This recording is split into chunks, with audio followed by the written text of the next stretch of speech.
교수님 안녕하십니까? 예. 어디로 장소를 옮기셨나요? 지금 만행 중인데요. 저는 원래 해인사, 그러니까 3위계 받고 나서 1년 6개월 만에 은사스님이 세상을 떠나셨습니다. 그래서 새로 은사를 정하지 않았는데, 그때 사형이 한 분 계셨는데, 사형이 은사가 돼서 가버렸습니다. 그래서 2년 따라 살았습니다.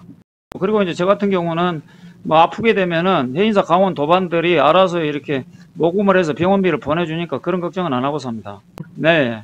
그래서 어느 정도 지금 코로나 끝나면은 모든 걸 지금 청산하고 지금 미얀마 가서 한국에 특별히 볼 일 있으면 나오고 그렇지 않으면 안 나오려고 생각하고 있습니다. 그러시구나. 네. 한국에 있어갖고는 수행하기가 어렵다는 생각이 현실적으로 들었습니다. 미얀마에 가면 수행하기 좋죠. 예, 다람살라는 따로 이렇게 뭐 이빠사나나 거기 사마타 같은 수행을 하는 데가 따로 없다 그러더라고요. 예, 물론 티베트 불교도 이 사마타하고 이빠사나를 수용하고 크게 수행 도량으로 이렇게 삼고 있기는 한데, 달라이라마가 통해가다 온 보살님이 경주에 있는데 문의를 해보니까 그런 점이 좀 있더라고요. 그렇구나. 네. 미얀마는 다만 이제 더우니까 네. 날씨하고 건강 조심하셔야 돼요. 그때 8박 9일밖에 안 있었는데 저한테는 어느 정도 맞겠다 하는 생각이 들고요. 그러면 됐네요. 네, 저 같은 경우는 순천 송광사를 가면 같은 한국 땅이지만 2박 3일 이상 못 있겠더라고요. 그래요? 네, 근데 미얀마는 8박 9일 있어도 송광사보다는 저한테 터가 맞지 않나 싶어요. 그래요? 그러면 체질이신데? 예. 저는 미얀마에 힘들어서 아주 혼났어요. 그래요? 저는 좀 기력이 약해서 그런지 더위에 네. 힘들더라고요. 그게 원래 이제 산이 돌이만한 산은 과거에 비바람이 많이 몰아쳤다는 그런 증거가 아니겠습니까? 그래서 그 해인사 같은 데는 마루고 닳도록 그러니까 4년 동안 성가대학을 졸업해도 상관이 없는데 송광사 가면은 2박 3일 그 이상은 못 있겠더라고요. 송광사는 조금 습하고 어둡잖아요. 네. 좀 습하고 어두워서 기가 좀 되게 막지가 않아요. 예, 거기는 그리고 주암댐이 생겨가지고 더 습해졌습니다. 아이고, 그러면 그 습한데 오래 살면 몸에 안 좋죠. 예, 미꾸라지는 좋아도 사람한테는 안 좋더라고요. 그렇구나. 네. 이 법사님하고 대화한 거에서는 뭔 도움이 되나요? 지금 거기 제가 이 법사님하고 이렇게 통화 내용을 들었었는데요. 지금 몇 번 더 들어보려고 하셨는데, 이제 그 질문을 받았으니까 제가 말씀을 드리겠습니다. 원래 지금 초기 경전이 구전으로 이렇게 계속 애워오다가 이제 문서로 이렇게 어딥니까? 스리랑카에서 완성되지 않습니까? 그러니까 구두로 해온 것이, 그러면은 옛날에 조영필이가 불렀던 그 노래, 돌아와요 부산항에, 그게 그대로 전수돼가지고 이상이 없이 문서화 됐는데, 그 문서는 함부로 누가 경전을 갖다 바꿀 수는 없지 않습니까? 그래서 초기 경전은 부처님 말씀만큼은 확실하다는 그런 확신을 또 갖게 됐습니다. 근데 100%는 아니다 이거지. 첫 번째 자료인 건 틀림없다 이거지. 예. 그리고 부처님 입에서 나왔다는 근거를 갖고 있고, 대승경은 부처님 입에서는 나온 건 아니에요. 예. 그러니까 대승경전은 자기 사족도 많이 붙어 있지 않습니까? 그러니까 대승경을 가려서 그 연기법을 확대 해석한 거는 참고를 하지만은, 나머지는 또 좀 버려야 될 부분도 많이 있지 않나. 너무 많이 말을 하다 보니까 중요하지 않고 쓸데없는 얘기도 많이 했다. 그런 거죠. 특히 화엄경을 그렇게 말씀하시대요. 화엄경도 이제 뭐 중요한 건 중요한 건데 조금은 간단하게 좀 했으면 좋겠어. 그래서 우리가 이제 해인사 대교반 4학년 때도 현담을 배운 게 아니고 사품식 구품인가 그걸 배운 게 아니고 입법 개품 한 품을 배웠거든요. 근데 53 선지식 뭐 이런 것들이, 그래서 원래 부처님이 무슨 21일 동안인가 그걸 강의를 했는데 중생들이 이해를 못 하다 보니까 다시 무슨 설했다고 그런 얘기 있고, 근데 그때 이 대선 경전에 대해서 굉장히 회의감이 좀 많이 갔었어요. 근데 이제 근래에 교수님하고 이렇게 통화하고 나서 상당히 또 접수가 되는 부분들이 있더라고요. 그래서 대승경이 다 읽으려면 양적으로 다 읽은 사람 자체도 없을 거예요, 아마. 그리고 다 읽을 필요도 없고. 그렇죠. 그 요점이 뭐다, 이것만 알면 되지. 그래서 제가 신대승 주장하지만, 불교 새롭게 다시 태어나야 돼요. 그렇죠.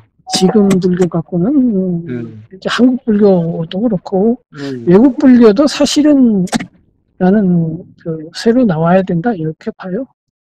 미얀마 불교 좋기는 하지만 네. 일반 세속인들에게는 또 맞지 않는 면도 있어요. 그리고 거기 교수님, 원래 부처님께서 그 핏발라 나무인가? 그 나무 밑에서 6년 동안 무슨 수행을 했다고 봐야 됩니까? 고행할 때요?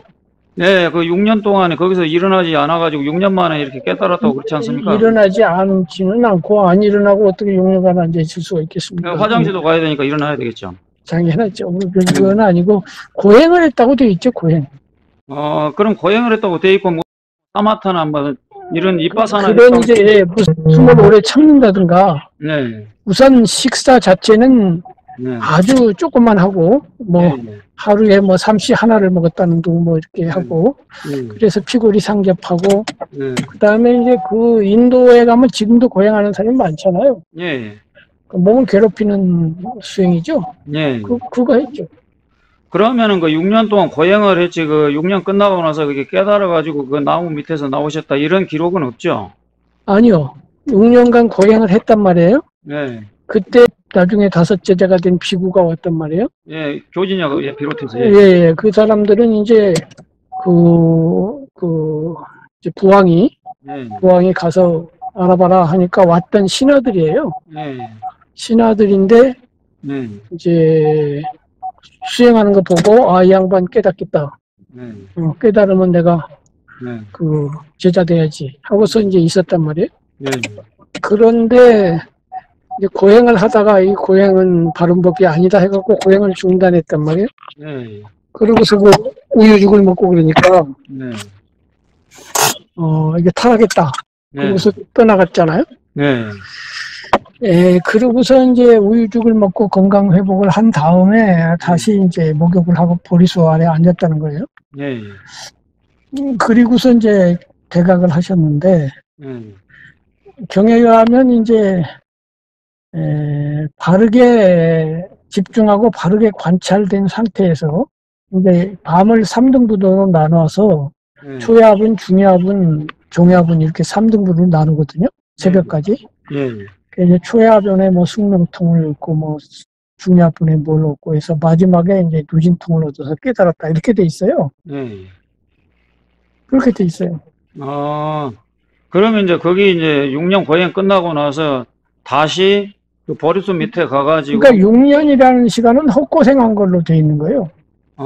근데 옛날에 그 경봉 스님 같은 경우는 이 한 번 더 6년 동안 수행을 했다고 12년을 이렇게 주장을 하시던데. 그거는 전혀 근거가 없는 얘기. 네, 그렇죠.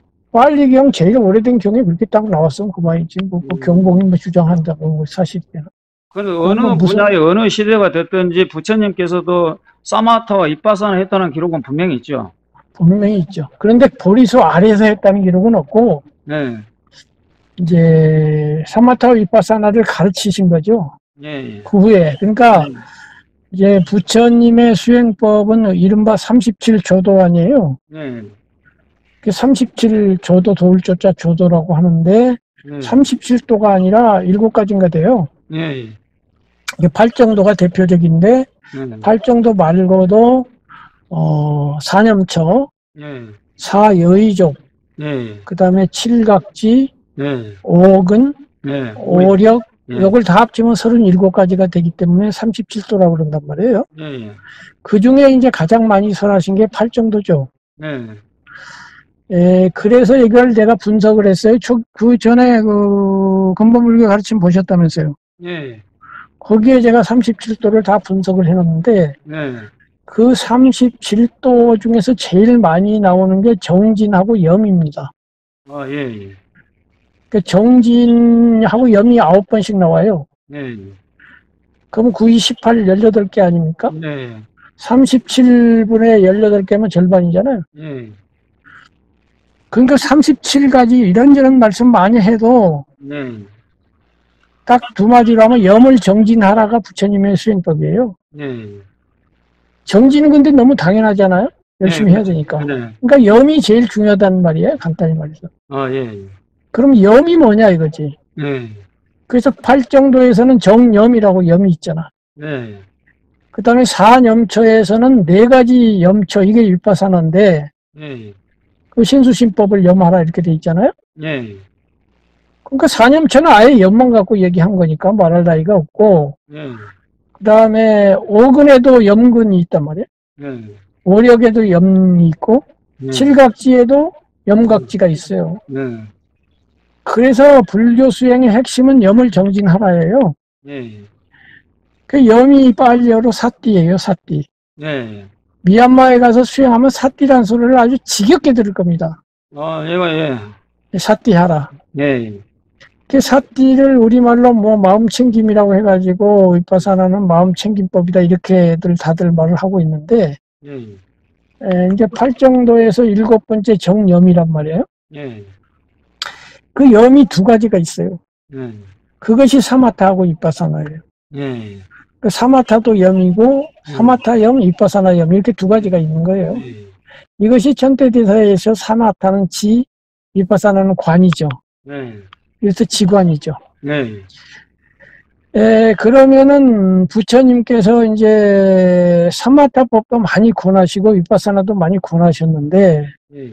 윗바사나만 따로 권한 경이 이제 대념처경이거든요. 네. 대념할 때 또 염이잖아요. 예. 대는 마하, 위대하다, 크다. 그리고 염처, 염하는 곳이라고 해서 염처인데, 이 대념처경이 이제 윗바사나를 전하는 가장 상세한 경전이에요. 거기에서 이제 신수신법을 염하라 해서 몸을 염하라, 느낌을 염하라, 마음을 염하라, 이제 법을 염하라 해서 4가지를 염해라고 해서 사념처라고도 하고 이것이 윗바사나인데, 그러면 염이 윗바사나만 해당되냐? 아니에요. 사마타도 염이에요. 예, 그렇죠. 그래서 이제 다시 정리하면은 부처님 수행법은 37가지가 있어서 37도라고 한다. 사념처, 사여의조, 오근, 오력, 칠각지, 팔정도. 그거 합치면 37가지라서 37도인데, 그 중에 이제 염이 9번, 정진이 9번 나온다. 사정진도 있어요. 사정진은 처음부터 끝까지 정진하라고 해서 정진만 4가지니까 염이 들어있지 않고, 또 사념처는 처음부터 끝까지 4가지가 다 염이니까 정진이 들어있지 않지만, 나머지에는 다 염과 정진이 들어있어요. 그래서 이제 37도의 절반이 염을 정진하라. 이렇게 2가지 염과 정진인데, 정진은 노력하는 거니까 당연하다고 친다면 염이 뭔가를 이해하는 게 가장 중요하다. 그 염이 팔정도에서는 7번째 정염이다. 그러면 염이 빨려는 사띠다. 이 사띠가 둘로 나뉘어서 사마타 사띠하고 윗바사나 사띠로 나뉜다. 사마타가 한문으로 하면 그칠지자 지가 되고, 윗바사나는 관이 된다. 그래서 이제 이 지관을 통해서 팔정도에서 7번째 지관을 통해서 8번째 그러니까 삼매, 선정 상태가 일어난다. 이 선정 상태가 8가지다. 그래서 1선에서 8선까지 있다. 그런데 이제 남방에서는 깨달음은 4선정에서 일어나는 걸로 보고 있어요. 그래서 4선정에서 이제 깨닫는데, 즉 사마타로서는 8선정까지 가요. 사마타는. 그런데 깨닫지는 못해요. 그리고 윗바사나는 4선정밖에 못 가는데 깨달아요. 그래서 사마타와 윗바사나를 자세히 비교 분석하고 이해하는 게 너무 중요합니다. 그렇다면은 사마타는 뭐고 윗바사는 뭐냐? 이제 지금 서양에서도 명상들을 많이 하잖아요. 그리고 불교 밖에서도 명상을 많이 해요. 그런데 명상은 현재 기준으로 둘로 딱 나뉘어서 얘기를 해요. 첫 번째가 집중 명상, 2번째가 통찰 명상이에요. 집중 명상, 통찰 명상. 그래서 이 집중 통찰은 불교 용어가 아니에요. 그냥 일반 용어잖아요. 그런데 이 명상을 이렇게 둘로 나누신 분이 부처님이에요. 서양에도 전통적으로 옛날부터 명상이 있었습니다. 그리고 인도에는 당연히 힌두교의 대단한 명상법이 있죠. 예, 그러나 그 누구도 명상을 집중 명상과 통찰 명상으로 나눈 적이 없어요. 예, 이 집중 명상이라는 것은 부처님이 사마타라고 하는 것을 번역한 말이고, 예, 통찰 명상은 위파사나를 번역한 말이에요. 예, 명상을 사마타와 위파사나를 이렇게 딱 나눴는데, 이게 불교 용어가 되다 보니까 일반인들한테 쓸 수가 없으니까 사마타를 집중 명상, 위파사나를 통찰 명상 이렇게 했단 말이에요.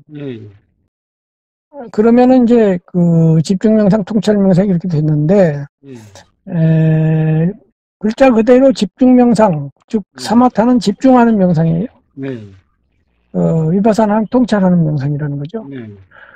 그럼 또 집중과 통찰은 뭐냐? 이 집중은 마음을 집중하는 것이니까 비유하면은 그 돋보기를 이렇게 쏘이면 빛이 하나로 집중이 되잖아요. 모아져 가지고 이제 종이를 갖다 대면 탄단 말이에요. 이렇게 마음을 하나의 대상에다가 모으는 걸 집중이라고 그래요. 그래서 이제 사마타에서는 이 능력, 인간의 마음의 능력 중에서 이 집중하는 능력을 이용해서 하나의 주제를 줘요. 수행 주제를. 그러니까 그 점에서 보면은 화두도 집중 명상이에요. 화두라고 하는 대상에다가 집중을 하잖아요. 그 다음에 뭐 관세음을 염하든지 하는 것도 다 집중 명상이에요. 또 점을 하나 찍어놓고 가만히 들여다봐도 집중 명상이에요. 그래서 저는 이 집중 명상을 세 가지로 제가 분류하는 거예요. 부처님 분류하는 게 아니라 제가 분류하는데, 첫째는 세속 사마타가 있어요. 두 번째는 외도 사마타가 있어요. 불교 만인데서 하는 거. 세 번째는 불법 사마타, 이렇게 사마타가 세 가지가 있어요. 그럼 세속 사마타는 뭐냐면은 독서 같은 거 있잖아요. 독서. 낚시질도 되고. 낚시질도 되고 무슨 화투 치는 것도 되고 사랑에 빠지는 것도, 우리가 빠진다고 하는 게 대가 여기 들어가요. 사랑에 빠지면 집중이 되고 그러면 이제 마음이 정지가 되거든요. 집중되면 마음이 정지 스톱이 걸려요. 테레비를 본다 그러면 딴 생각 안 나고 테레비에 마음이 스톱이 되죠. 그러면 이제 두 생각이었던 것이 한 생각이 된 거예요. 사람이 두 생각을 가지고 왔다 갔다 할 때를 번뇌라고 하는데, 한 생각은 번뇌가 그치죠.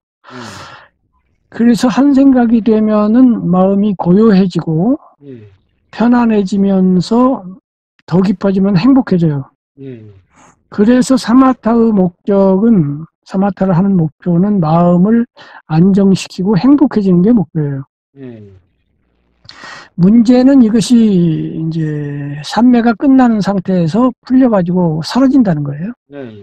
계속 그러고 있으면 좋은데 테레비를 뭐 하루 종일 볼 수는 없잖아요. 낚시를 뭐 365일 동안 낚시만 하고 있을 수도 없잖아요. 그래서 그 삼매 상태에서 나올 수밖에 없고, 나오면 이제 평상으로 돌아가서 또 번뇌하는 거죠. 두 번째 이제 외도 사마타는 힌두교나 기독교 같은 데서 하는 명상이에요. 기독교에서는 캐톨릭에서 이제 명상을 해요. 개신교에서는 명상을 안 합니다. 그런데 요즘 와서는 또 하려고 그러긴 하는데 원래는 안 합니다. 가톨릭에서 관상이라고 하는 명상법이 있어요. 묵상이라고도 하는데 우리의 그 연부라고 비슷해요. 그럼 묵주 갖고 돌린 거 말하죠. 한국 같으면 여기 아니 연부 같은 거 틀립니까? 그거 아니에요.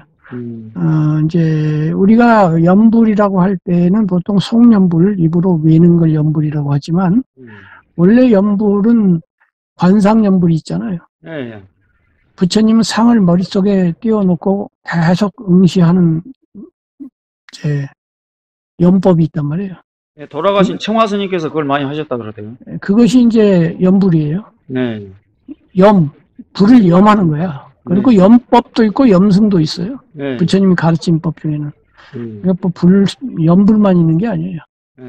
어쨌든 간에 그렇게 마음속에 그걸 떠올려갖고 그 상을 바라보는 건데, 이 카톨릭에서 하고 있는 묵상이 그런 거예요.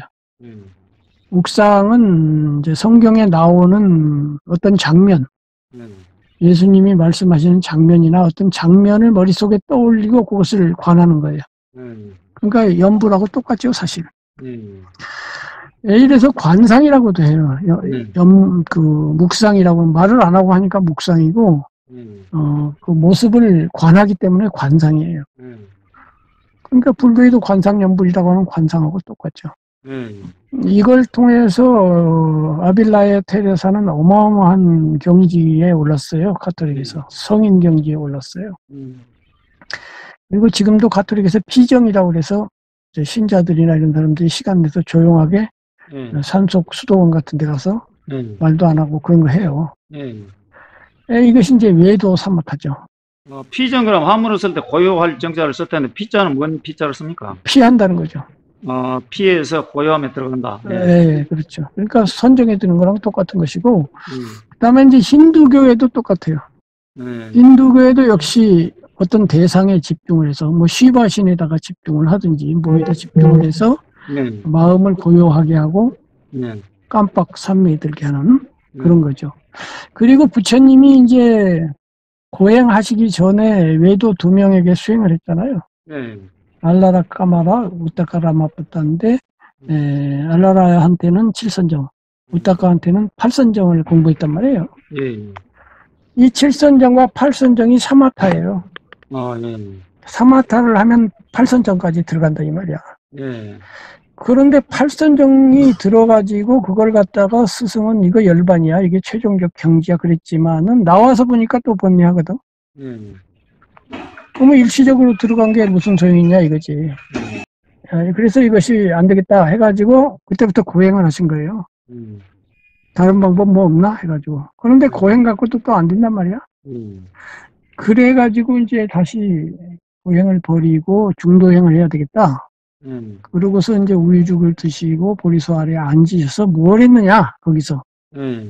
뭘 했다고 위파사나를 했다고 이렇게 딱 나오지는 않아요. 근데 여러 정황이 위파사나를 했을 가능성이 많다라고 하는 걸 암시해요.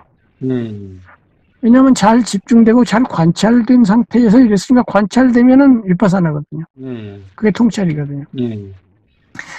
그래갖고 이제 깨달았는데, 남방에서는 아까도 말씀드린 것처럼, 위파사나를 가지고만 깨닫지, 사마타로는 못 깨닫는다. 부처님도 사마타로 못 깨달아가지고 위파사나로 깨달으셨다. 이렇게 주장을 한단 말이에요. 그렇다면은 위파사나는 또 뭐냐? 위파사나가 통찰명상이고 사마타가 집중명상이라고는 하지만 정확하게 말하면은 사마타는 only 집중, 집중력 하나만 사용해요. 그거에 비해서 위파사나는 집중력을 50% 사용하고 나머지 50%를 통찰을 사용해요. 그래서 통찰 명상이라고 하지만 원래 정확하게 말하면 집중 플러스 통찰 명상이에요. 집중반 통찰반 이렇다 이거죠. 그래서 집중 50% 때문에 사선정에 들 수가 있어요.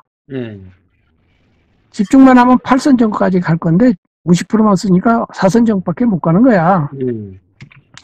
그리고 나머지 마음의 능력 50%를 알아차림, 통찰에다가 두는 거예요. 그리고 그 통찰에서 깨달음이 일어나요. 그러니까 달리 말하면은 삼매가 너무 깊어지면 깨달음에 방해가 돼요. 왜냐하면 5선정 이상으로 들어가면 마음이 대상에 몰입되어 버려요. 몰두가 되어가지고 인식 능력, 즉 알아차리는 능력이 사라져 버려요. 교수님, 그러면은 치매가 오는 경우도 있죠? 아니요, 치매하고는 다르죠. 좋은 의미의 치매지 말하자면. 우리가 아주 깊은 대상에서 뭘 아나요? 모르잖아요. 아주 깊이 집중되어 있는 상태는 아무런 인지적으로 뭘 알아지는 게 없잖아요.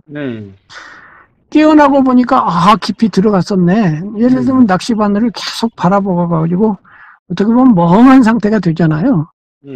그럼 번뇌가 중지된 건 좋은데 하나도 알아진 건 없어요.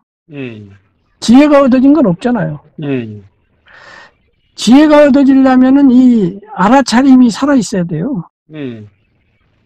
그런데 통찰 명상에서는 그 알아차림을 이제 사용하는 거죠. 50% 가지고. 예. 그러니까 50% 가지고 집중을 해서 마음이 초롱초롱 맑은 상태를 유지해요. 그것이 성성적적이에요. 예. 그러니까 50% 집중력으로 마음을 꽉하게 만들어서 적적하게 해. 예. 그 조용한 물처럼. 예. 그 상태에서 알아차림을 성성하게 갖다 비춰. 예. 그래갖고 내 심신을 쳐다보는 거예요. 예. 그 심신을 쳐다보면 그야말로 해인이라고 해서 뭐 물에 도장이 찍힌다는 식으로 연기법이 보이는 거지, 간단히 말해서. 그 통찰 때문에. 그래서 깨달아지는 거예요. 그래서 부처님이 7선정, 8선정까지 됐는데도 왜 못 깨달았느냐? 그거는 너무 깊어갖고 쏙 사라져 버려서 그래요. 오히려 깊으면 방해가 됩니다. 깨달으면은 방해가 돼. 행복해지는 데는 도움이 돼. 행복해질 뿐 알아지는 게 없어. 그래서 아마 많이 보셨을 것 같은데, 참선하는 분들 중에 깊이 드는 분들이 많이 있을 거예요. 많이 있는데 지혜는 얻어갖고 나오질 못해. 들었더니 좋았다 이 말만 하지 나와갖고 뭘 지혜로운 게 없어. 그래가지고 주지 맡으면 몇 년 있다가 다 보통 사람하고 똑같아져. 거기서 지혜를 얻어갖고 나와서 무아를 통찰하고 연기를 통찰하고 이렇게 되면 그 지혜가 나를 해탈시켜주고 항구성이 있어요. 이 지혜는. 그러니까 행복은 감정이기 때문에 감정은 수시로 변해요. 좋았다 말았다 하고 아무리 행복해도 그 행복이 10년, 20년 뭐 심지어는 30분간 계속되는 수도 없어요. 그러니까 삼매에 들어서 아무리 행복한들 나오고 나면 잠깐 그 여진 때문에 행복하겠지만 조금 있으면 또 본래 상태로 돌아가요. 근데 만약 삼매에 들어서 지혜를 얻어갖고 나오면 다릅니다. 예를 들면 어떤 나쁜 사람이 무슨 계기로 야 사람은 착해야 돼 라고 하는 지혜를 얻으면요 그 사람은 그 뒤로 항상 착해요. 이와 같이 지혜는 그 유지되는 일관성이 있어요. 그런데 감정은 일관성이 없습니다. 그래서 행복을 추구하지 말고 지혜를 추구해야 되고 그래서 불교에서 반야라고 하는 지혜를 가장 높이 치는 것입니다. 그래서 이제 비파사나는 그렇게 그 절반만 그 집중력을 사용하고 나머지 절반은 알아차림 능력으로서 자신의 심신을 관조하고 그럼으로써 법을 보는 거죠. 그래서 이제 해탈이 일어나요. 이런 구조로 되어 있죠. 그래서 이 구조를 잘 이해하면은 불교가 왜 힌두교와 다른지도 밝혀질 수가 있어요. 그리고 이른바 적정주의, 선정주의란 말이 있잖아요. 고요하게 선정에 든 것만 좋아하고 중생의 아픔을 뭐 함께 한다든가 이런 대승정신이 부족한 거를 선정주의, 적정주의 이렇게 한단 말이에요. 힌두교가 거기에 빠지기 쉬운 철학을 갖고 있어요. 왜냐하면 힌두교에서는 불교가 말하는 반야를 강조하지 않고 선정을 강조해요. 그래서 힌두교에서는 불교가 말하는 열반이 대삼매라고 그래요. 그러니까 불교식으로 말하면 팔선정이 열반인 거야. 그래서 힌두교 수행자는 가능한 한 삼매에 든 시간을 오래 유지하고 싶어 해요. 그 말은 삼매에 든 시간 동안에는 대중과 함께 할 수 없잖아요. 그러니까 소승이 될 수밖에 없지. 나한테는 좋지만은 나눌 수는 없잖아요. 그런데 불교에서는 그 나와 남을 50%씩 하게 돼 있어요. 나를 위해서 선정에 들지만 지혜를 얻어갖고 나와서 일상생활을 하는 동안에 그 지혜를 통해서 함께 또 나누는 거예요. 그래서 자리와 이타가 50대 50으로 딱 들어있죠. 요게 이제 힌두교하고 불교의 차이점이기도 해요. 뭐 물어보실 거 있나요? 예. 교수님, 그러면은 아까 그 사마타 하다가도 지혜 가지고 이렇게 나올 수 있다고 그랬지 않습니까? 사마타는 지혜가 없다니까. 사마타는 일체 지혜란 건 없다고요? 집중을 통해서 삼매만 있고 네. 행복만 있지 네. 지혜를 얻지는 못해요. 그러면 지금 화두선도 지혜는 거의 불가능하다고 보면 논리상 맞죠? 뭐 위대한 전통을 함부로 평가해서 죄송하지만 아닙니다. 그 위대한 적어도 전통이라고 저는 생각하지 않습니다. 네. 남방 빨리경에 준거하면 그렇게 볼 가능성이 많죠. 네. 왜냐하면은 네. 화두라고 하는 걸 무자 화두를 들었다고 치자고요. 네. 그럼 무자만 계속 이렇게 공부를 하잖아요. 네. 거기서 무슨 지혜가 나와요? 네. 삼매는 나온다니까요. 네. 그리고 그 삼매의 끝에서 어느 날 그야말로 칠통이 타파져서 뻥소리가 날 수도 있어요. 그래서 그 뻥소리에서 지혜의 본체에 닿았다고도 할 수 있는데 그걸 100% 보장할 수는 없어요. 왜 그러냐면은 지혜라고 하는 것은 기본적으로 분별이에요. 이제 무분별지라는 말이 있지만은 그건 나중 얘기하기로 하고 그냥 상식선에서 생각할 때 무언가 지혜롭다고 하는 거는요. 분별할 줄 안다는 거예요. 그러니까 옳고 그름에 대한 가치 판단이 뭐 옳고 그름이든 높음과 낮음이든 이것과 저것이든 남자와 여자든 뭐 승속이든 이렇게 모든 사물은 둘로 대립되어 있잖아요. 상대적으로 하늘과 땅이든 그럼 대입이 없다고 치자고요. 하늘과 땅이 분별 안 되고 남자와 여자도 분별 안 되고 옳고 그름도 분별 안 되고 있는 상태에서 지혜가 있나요? 없죠. 지혜라는 건 분별을 잘한다는 거예요. 그렇죠. 예. 분별을 잘하기 위해서는 이것과 저것을 서로 비교하고 대비하면서 지혜가 생기거든요. 공간적으로는 그렇고 시간적으로는 원인과 결과, 어제와 오늘, 조금 전과 조금 뒤가 비교되면서 지혜가 생기지. 어제가 오늘 같고 오늘이 내일 같으면 지혜가 없어요. 근데 화두만 계속 붙들고 있으면 화두에는 비교되는 것이 없잖아요. 그냥 멍해지는 거예요. 분별했으면 멍해지는 거거든. 화두 오래 하면 멍해질 수도 있어요. 멍돌이가 될 수도 있어. 그리고 어떤 면에서는 이것이 한탕주의 비슷해요. 그냥 멍하게 3년을 지내다 어느 날 뻥 터지면 한 번에 복권 당첨돼갖고 일확천금한다 이런 식인데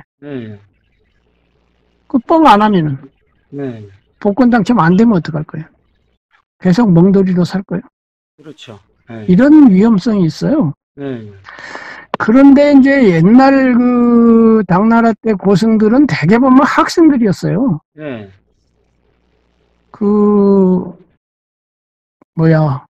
해능대사의 4대 제자 있잖아요. 청원 행사 무슨 마조 도일 이런 양반들 어마어마한 학생들이거든요.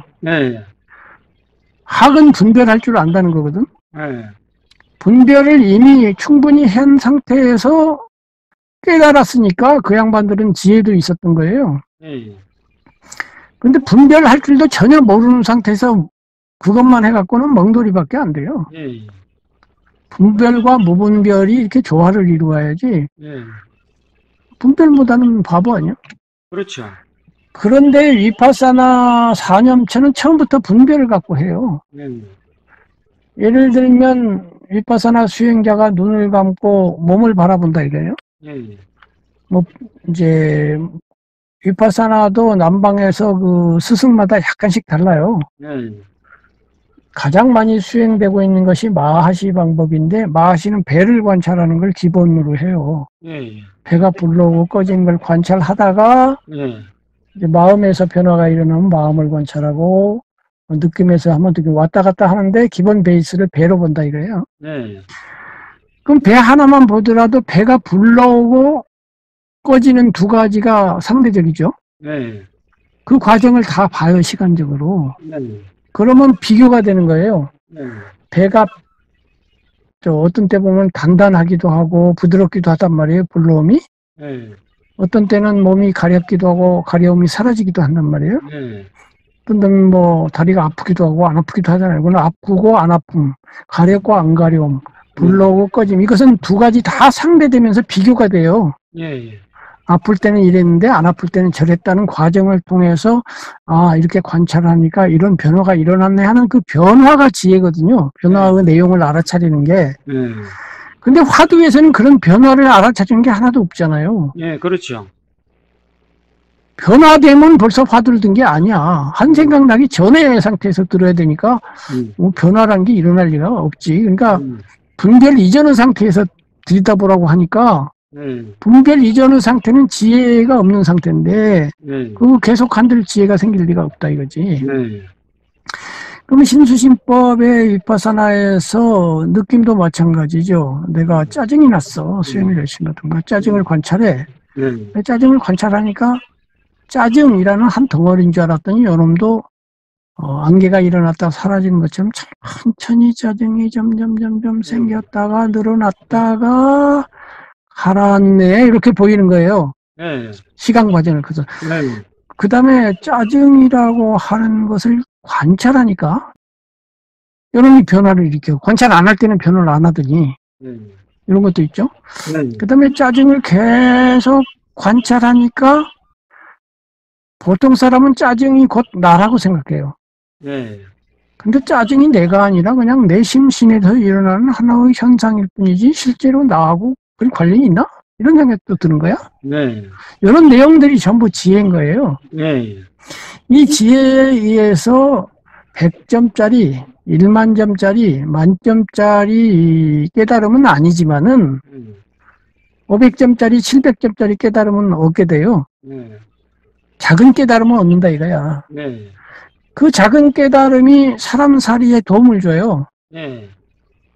짜증이 날 때 지난번에 수행한 걸 기억하면서 아, 이 짜증은 국집할 게 아니고 결국은 없어지더만. 그러면 옛날에는 짜증나면 5분 동안 그냥 불편했는데 3분 만에 불편이 없어질 거 아닙니까? 그 2분만큼 이익을 얻은 거예요. 이런 게 작은 지혜이고 생활의 발전이에요. 이 작은 발전을 통해서 전에 말한 것처럼 1000점짜리는 1만 점짜리 목표는 나중에 두고 우선 1050점부터 가자 이런 주의란 말이에요. 점진적으로 가는 주의예요. 근데 화두는 1000점짜리가 중간 과정 거치지 말고 1만 점만 난 할 거야. 이렇게 하고 있잖아요. 이른바 한탕주의다 이거지. 이것이 큰 문제점이다. 저는 그렇게 생각합니다. 그리고 교수님 아까 제가 그 치매에 대해서 언급하지 않았습니까?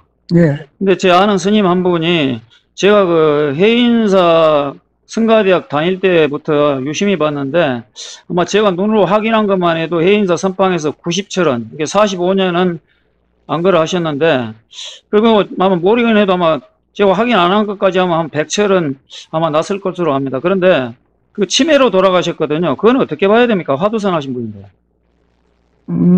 두 가지로 보겠죠. 하나는 화두선이 그분의 치매를 낳는 원인이었다라고 하는 부분하고 또 하나는 그 치매는 화두선하고는 전혀 관련이 없다 라고 하는 두 가지가 다 가능합니다. 아, 그래요? 왜냐하면은 이것은 어디까지나 제 생각인데요.